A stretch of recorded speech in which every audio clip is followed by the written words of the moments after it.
The war in Ukraine, now in its third year, has become a grinding stalemate of attrition, especially in eastern Ukraine's Donetsk region.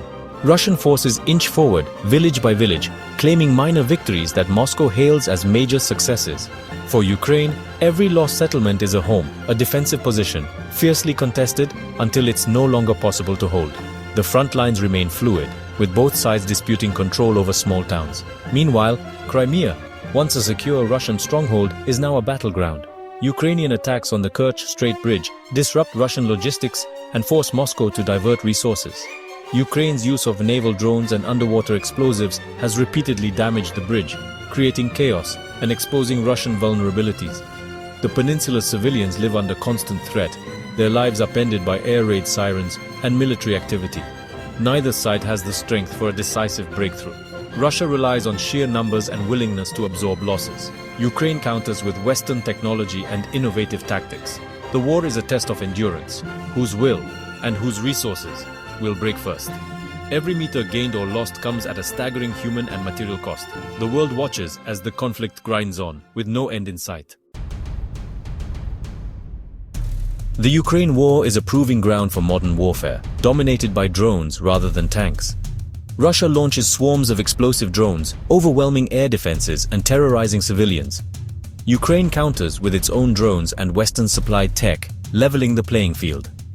In the skies, Ukrainian teams use drones for reconnaissance and precision strikes, preventing Russia from gaining air superiority.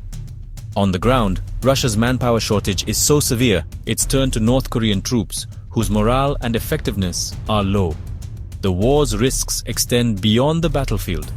A Russian drone strike on the Chernobyl nuclear site in 2025 sparked fears of a nuclear disaster, a stark reminder of the conflict's global danger. The specter of catastrophe hangs over every escalation. Diplomacy remains deadlocked, with peace talks in Istanbul yielding little progress. Russia demands recognition of its control over Crimea and occupied territories, an unacceptable concession for Ukraine.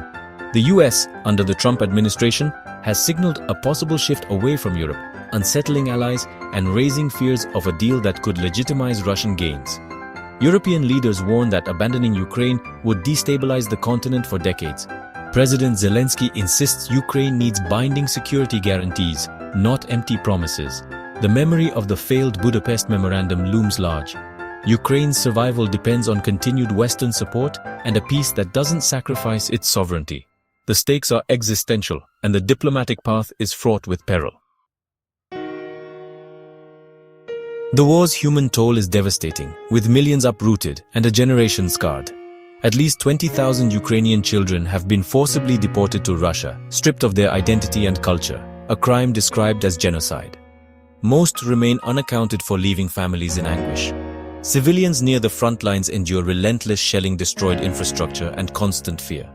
Even in Crimea, daily life is overshadowed by war, with the population trapped in a fortress, their futures uncertain. Ukraine's war is reshaping the global order, far beyond the regional conflict.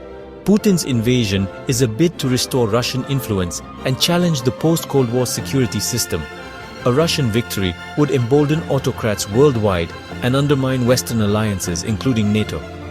The West's slow response exposed years of complacency, forcing Europe to rearm and rethink its security.